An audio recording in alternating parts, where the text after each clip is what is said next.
समधन के हाथ से खाएंगे।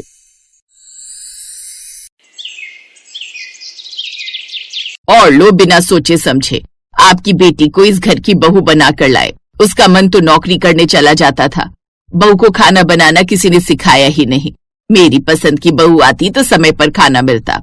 माँ, हमेशा की तरह तुम रोज सुबह सुबह फिर से शुरू मत हो जाओ। वो अकेली और अभी घर में नहीं है, धीरे धीरे सब सीख जाएगी। हाँ, 6 महीने तो हो चुके हैं आए हुए। जो अब तक नहीं सीख पाई वो आगे क्या ही सीखेगी। सुबह के 9 बज चुके होते हैं, पर अब तक किसी को खाना नहीं मिलता है, इसलिए सबका मुंह बना हुआ होता है। अब कुछ ही देर में बड़ी मुश्किलों से पूजा आलू का पराठा बनाकर सबको परोसती है। मैंने YouTube से देखकर पहली बार आलू के पराठे बनाए। गर्मा गर्म पराठे, खाकर बताओ कैसे बने हैं। बहू अपनी माँ को बोल देती। मैंने सुना है तेरी माँ बहुत अच्छा खाना बनाना जानती है। एक माँ है जो होटल में खाना बनाने का काम करती है, और एक बेटी है जो YouTube से खाना बना रही है। इसे आलू का पराठा नहीं कहते बहू, आलू एक तरफ है और आटा एक तरफ। अब तू बता, हम आलू खाएं या आटा? अरे विमला, ऐसा क्यों बोलती हो? बहू ने जो बनाया है बहुत प्यार से बनाया है, खा लो ना। पापा, ऐसा एक भी दिन नहीं जाता जब माँ अपनी समधन के खाने की बात ना करे। मुझे तो लगता है माँ को समधन के हाथ का खाना खाना है। अशोक की बात सुनकर अब विनोद भी हंसने लगता है। कुछ ही देर में दोनों बाप बेटे खाना खाकर ऑफिस के लिए निकल जाते हैं। इसी तरह कुछ दिन बीत जाते हैं और एक शाम पूजा के पास उसकी माँ का फोन आता है। अपनी माँ से बात करने के बाद तुरंत पूजा फोन रखकर अपना सामान लेकर अपनी सास के कमरे में जाती है। अरे बहू, अपना बोरिया बिस्तर लेकर तू मेरे कमरे में कहाँ गई? तुझे अब मेरा कमरा पसंद आ गया क्या? मुझे अपने मायके जाना है। माँ की तबीयत बहुत खराब है और आप तो जानती हैं मेरे अलावा मेरी माँ का इस दुनिया में कोई नहीं है। मैं उन्हें देखने अपने मायके जा रही हूँ। अब 10-12 दिन बाद ही आऊंगी। अरे बहू, ये क्या कह रही है तू? अगर तू 10-15 दिन के लिए अपने मायके चली जाएगी तो फिर घर में खाना कौन बनाएगा? तू तो जानती है ना, अब मुझसे काम नहीं होता। विमला और पूजा आपस में बात कर रही होती हैं, तभी अशोक और विनोद भी घर आ जाते हैं और सारी बात सुनकर विनोद कहता है, विमला, अब जैसे तुम बूढ़ी हो गई हो, तुमसे काम नहीं होता, वैसे बहू की माँ से भी काम नहीं हो पाता होगा। बहू आखिर कब तक तुम्हारी माँ इस उम्र में काम करेंगी और अकेले घर में रहेंगी? तुम्हारी माँ का तुम्हारे अलावा कोई नहीं है। तो तुम एक काम करो, अपनी माँ को यहीं ले आओ। इसी बहाने जब तक समधन यहाँ रहेगी हम उनके हाथ का खा लेंगे। ये तो अच्छी तरकीब निकाली पापा आपने। ऐसे में पूजा की माँ उसकी नजरों के सामने भी हो जाएंगी और माँ आपकी समधन आपकी बहू को खाना बनाना भी सिखा देंगी। फिर आपकी शिकायतें खत्म हो जाएंगी और पूजा की भी टेंशन खत्म हो जाएगी। एक बार में पता नहीं कितना काम हो जाएगा। विनोद के फैसले से सब सहमत हो जाते हैं। अब कुछ ही देर में पूजा अशोक के साथ अपने मायके जाती है और अपनी माँ को लेकर घर आ जाती है। पर आशा की तबीयत इतनी खराब होती है कि वो 2 दिनों तक अपने कमरे से बाहर ही नहीं निकलती, जिस वजह से पूजा भी घर में कोई काम नहीं करती है और खाना बाहर से आता है। लो, खा लो समधन के हाथ का खाना। जब से आई हैं बिस्तर पर ही पड़ी हैं। समधन के हाथ का खाना तो नसीब नहीं हुआ, पर होटल का खाना जरूर नसीब हो रहा है कुछ दिनों से। अरे भाग्यवान, जरा मौके की नजाकत को समझो। अभी हमारी समधन बीमार है और तुम इस तरह की बातें कर रही हो। अगर बहू ने सुन लिया तो तुमने सोचा उसे कितना बुरा लगेगा। माँ, एक बार खुद को अपनी समधन की जगह पर रखकर देखो। अगर मैं पूजा को लेकर कहीं चला गया और तुम बीमार पड़ी तो तुम्हें कौन बनाकर खिलाएगा? कौन तुम्हारी सेवा करेगा? अपने पति और बेटे की बात सुनकर विमला चुप हो जाती है। इसी तरह 2 दिन और बीत जाते हैं और एक सुबह जब पूरा परिवार उठकर डाइनिंग टेबल पर आता है तब वो देखते हैं कि आशा अपनी बेटी के साथ किचन से रायता, पराठे, पनीर, सलाद, पुलाव जैसे अलग अलग प्रकार के व्यंजन लेकर आ रही हैं, जिसे देखकर सबकी आंखें खुली की खुली रह जाती हैं। अरे समधन जी, आप तो पिछले 1 हफ्ते से बीमार थी, फिर इतनी सुबह सुबह ये सारा खाना होटल से मंगवाया क्या बहू तुमने? अरे होटल से क्यों मंगवाना, अब मेरी तबीयत पहले से अच्छी है। इतने दिनों से मैं यहाँ पड़ी हूँ, सारा दिन कमरे में पड़े रहना अच्छा नहीं लगता और मुझे खाना बनाना तो बहुत पसंद है, आप सब जानते ही हैं। आज सुबह आंख जल्दी खुल गई थी तो सोचा आप लोगों के लिए कुछ टेस्टी बना दूं। अब जल्दी से खाकर बताइए आप लोगों को अपनी समधन के हाथ का खाना कैसा लगा। माँ, खाना देखने में तो बड़ा ही लाजवाब लग रहा है। पापा, माँ, आप दोनों का सपना पूरा हुआ, समधन के हाथ का खाना खाने का। सही कहा बेटा तूने, आज तुम समधन के हाथ का खाना खाएंगे, वरना बहू के हाथ की रोज दाल, रोटी और चावल खाकर मन भर गया था। आज तो 56 प्रकार के खाने हैं। खाने में इतने आइटम देखकर सभी के चेहरे की मुस्कान लौट आती है और जो विमला हर समय अपनी बहू को ताने देने की कोशिश करती थी, आज वो भी चुप हो जाती है। अब पूरा परिवार एक साथ बैठकर खाने का मजा लेता है।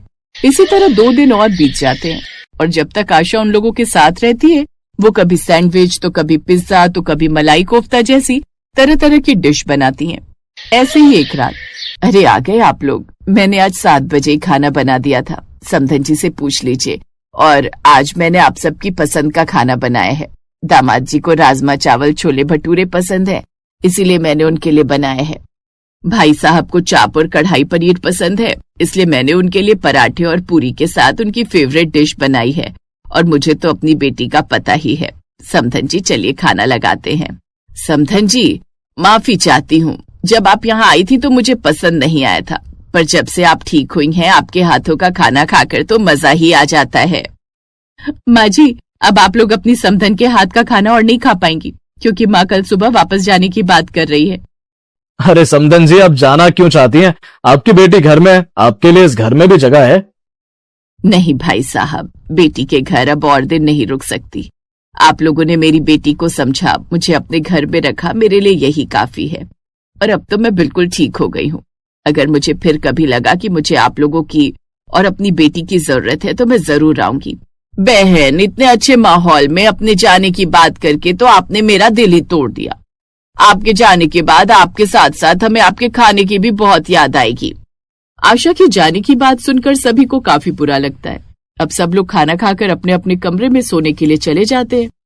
सुबह होते ही अशोक अपनी सास को उनके घर छोड़ने के लिए चला जाता है, जिसके बाद सभी डाइनिंग टेबल पर बैठकर आशा के खाने के बारे में सोच रहे होते हैं। तभी विमला और विनोद को वही खाने की खुशबू आती है जो आशा के खाने में से आती थी। पूजा जब खाना लगाती है तो विमला और विनोद पूजा से कहते हैं, ये तो समधन जी के हाथ का खाना है, वो वापस आ गई हैं क्या? नहीं माँ जी, ये मैंने बनाया है। मेरी माँ ने जाने से पहले मुझे सब कुछ सिखा दिया। पर बेटा, हम तो समधन के हाथ का ही खाएंगे, इसीलिए मैंने अशोक को फोन कर दिया है। अब से वो हमारे साथ ही रहेंगी। मैंने अशोक को फोन कर दिया है, तुम्हारी माँ भी तैयार हो गई है।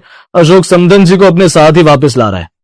ये सुनकर पूजा और विमला भी बहुत खुश हो जाती हैं, जिसके बाद पूजा की माँ हमेशा के लिए उन लोगों के साथ ही रहने लगती है।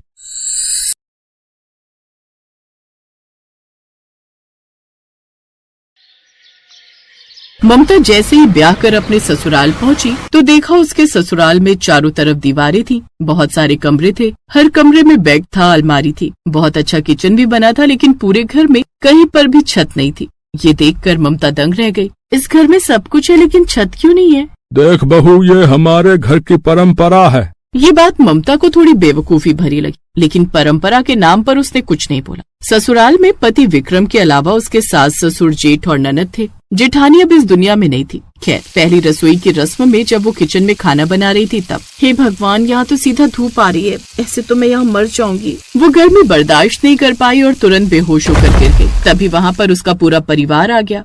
आजकल की लड़कियों में दम ही नहीं होता। पायल, एक बाल्टी पानी भर के डाल दे, इससे होश आ जाएगा। फिर जल्दी से बोल, खाना बनाए। हाँ, बहुत तेज भूख लगी है हमें। हाँ पापा। पायल ने एक बाल्टी भरकर पानी ममता के ऊपर डाल दिया, जिससे उसे होश आया। ममता को उन लोगों का बिहेवियर ठीक नहीं लगा। किसी तरह उसने खाना बना लिया और सबने खा भी लिया। आज विक्रम और ममता की सुहाग रात थी। सुहाग रात मनाने के बाद जैसे ही उनकी आंख लगी, वैसे ही अचानक मूसलाधार बारिश होने लगी। सारा बिस्तर, सारा सामान गीला होने लगा। ममता तुरंत भागकर घर के बाहर निकल गई और किसी दूसरे के घर के बाहर छप्पर के नीचे बैठ गई। तभी वहाँ पर उसके ससुराल वाले आ गए। बदतमीज औरत है, ना गर्मी बर्दाश्त होती ना बारिश है, दूसरों के घर के बाहर आकर बैठ गई। ऐसी औरतों को तो बेल्ट से मारना चाहिए। मैं बेल्ट लेकर आती हूँ, बिना मारी ये सुधरेंगी नहीं। रहने दो पायल, मेरे पास बेल्ट है। अपने ससुराल वालों का ये रूप देखकर ममता दंग रह गई। आसमान में बिजली कड़कने लगी, आंधी तूफान आ गया। ससुराल वाले ममता को घसीटकर वापस घर के अंदर ले गए और सारी रात वो लोग बारिश में सोए। लेकिन ममता को नींद नहीं आ रही थी। वो सुबह तक ऐसे ही बैठी रही। फिर दोपहर को उसका परिवार कहीं चला गया। मेरे ससुराल में तो हर कोई बदतमीज है। पूरे गांव में हर किसी के घर में छत है, सिर्फ हमारे घर में नहीं। पता तो करना ही पड़ेगा। ममता अपने घर के बाहर खड़ी हो गई। तभी वहाँ से कुछ औरतें गुजरी। ममता ने उन औरतों को बुला लिया। सुनिए, मैं आप लोगों से एक बात जानना चाहती हूँ कि हमारे घर में छत क्यों नहीं है? क्या सच में हमारे परिवार की ऐसी कोई परंपरा है? लगता है तेरे ससुराल वाले बाहर ऐश करने गए, इसीलिए तू हमसे बात कर पा रही है। बहू, तुम्हारे ससुराल वालों ने कई बार छत बनवाने की कोशिश की, लेकिन हर बार छत गिर जाती थी। बहुत सारे मिस्त्री, इंजीनियर, बहुत सारे तांत्रिकों ने भी कोशिश की, लेकिन जितनी बार वो लोग छत बनवाते थे छत खुद ब खुद गिर जाती थी। लेकिन इसके पीछे कारण क्या हो सकता है? बहू, जब से तुम्हारी जेठानी ये दुनिया छोड़कर गई है ना, तब से ये घटनाएं हो रही हैं। वरना उसके पहले तो इस घर में भी छत थी। अब हम लोग चलते हैं, वरना अगर धोखे से तुम्हारे ससुराल वालों ने देख लिया तो तुम्हें बहुत मारेंगे। इतना बोलकर वो औरतें वहाँ से चली गयी। फिर धीरे धीरे शाम हो गई और ममता ने खाना बनाकर रख लिया। तभी उसके ससुराल वाले पी कर आए। सब लोग खाना खाने लगे। ये कैसा बेहुदा खाना बनाया? तेरे माँ बाप ने तुझे खाना बनाना नहीं सिखाया क्या? है बे? चलो आज इसे कमरे में बंद करके खूब मारते हैं, बहुत दिनों से हाथ साफ नहीं किया। सही कह रही हो माँ, आज 2-4 हाथ तो मैं भी लगाऊंगी उस चुड़ैल को।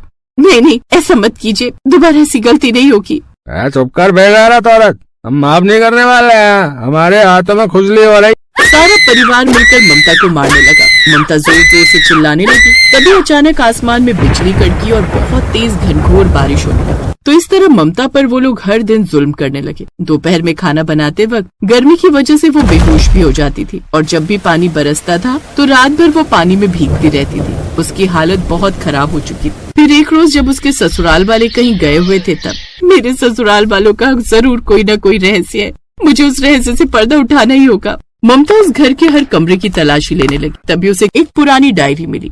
वो डायरी उसकी जेठानी ने लिखी थी। जब तक मेरी आत्मा को शांति नहीं मिलेगी तब तक इस घर की छत नहीं टिकेगी। जब जब इस घर की बहुओं पर अत्याचार होगा तब तक आंधी तूफान तेज होगा। जिस दिन इस घर की किसी बहू ने इन लोगों का विरोध कर दिया उसी वक्त बारिश थम जाएगी। दरअसल कुछ साल पहले जो हरकतें ममता के साथ हो रही थी वही हरकतें उसकी जेठानी के साथ होती थी। इन सब से तंग आकर उसकी जेठानी ने एक डायरी लिखकर उसी घर में कहीं छुपा दी और फिर उसने खुद को खत्म कर लिया। अब ममता वो डायरी पढ़ चुकी थी। इसका मतलब जेठानी जी ने इन लोगों से तंग आकर खुद को खत्म कर लिया और ये राज छुपाने के लिए इन लोगों ने परंपरा का नाम दे दिया। रात में फिर से ससुराल वाले पी कर आए। जब बारिश होने लगी तब ममता किसी पड़ोसी के बरामदे में पहुंच गई। तभी ससुराल वाले वहां पर आ गए। विक्रम ने जैसे उस पर हाथ उठाया वैसे ही ममता ने उसका हाथ पकड़कर विक्रम चिल्ला उठा, बहुत बर्दाश्त कर ली तुम लोगों की बदतमीजी, अब कोई अत्याचार नहीं चलेगा तुम लोगों का। उसने इतना बोला ही था कि तभी अचानक बारिश बंद हो गई। अब ममता मन ही मन सोचने लगी, जैसे ही मैंने इन लोगों का विरोध किया वैसे ही बारिश बंद हो गई। इसका मतलब डायरी में जो लिखा है वो सच है। जेठानी जी की आत्मा यहीं कहीं है।